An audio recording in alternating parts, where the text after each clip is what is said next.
Ping Redux. Look, plenty of heart seems to have gone into this game. It presents like a greasy, yet is anything but, with its steep challenge and increasing variety spread across 96 stages plus 12 bosses. It also somewhat reminds me of the 10 Tons games Baseball Riot and Tennis in the Face, which are experiences I turn to time and time again for stress relief. This one, however, had quite the opposite effect on me overall. Some of the stages seem outright impossible. Luckily, you can skip around at will. And there are a large number which were simply far more skill gap and luck dependent than I'm comfortable with. Some boss stages were a joke of bouncing from side to side of the screen, while others were a decent challenge. The allowed bounces and extra shots you can take while in motion are usually too restrictive, and that final boss had me ready to put the controller through the TV until I realized you can use the right stick to fire off shots. I'd been trying to get to 100 points solely by ramming my ship into the enemies before that.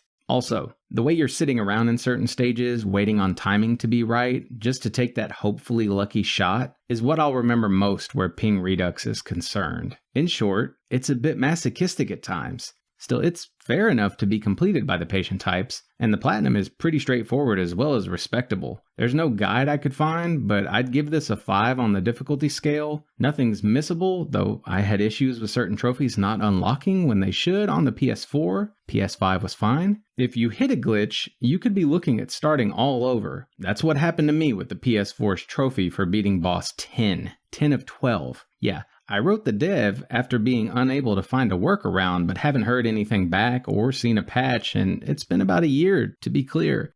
Assuming you're glitch free, it's going to take you at least an hour to get the plat, though it will likely be closer to 3 hours for the average gamer, such as I am. Your goal is to get 3 stars on as many stages as you can, skipping the impossible stages and leaving the brutal ones at 1 or 2 stars. You'll need 200 stars to unlock the final world and boss. Happily, there's a good amount of wiggle room. Beat the final boss, click continue to see the totally high-end cutscene, cheese 1000 deaths in stage 10-1, and the plat is yours. My only real advice would be to pay attention to how many extra shots each stage gives you, since those extras allow you to change direction at will. I found it easier to beat some boss sections by quickly and repeatedly slamming into enemies or shooting straight up in stages with no verticality, since that stops your ship in place. There are some neat things going on here, but this is a fairly harrowing trophy chase, and I can't see myself ever returning to the game once I have that second plat.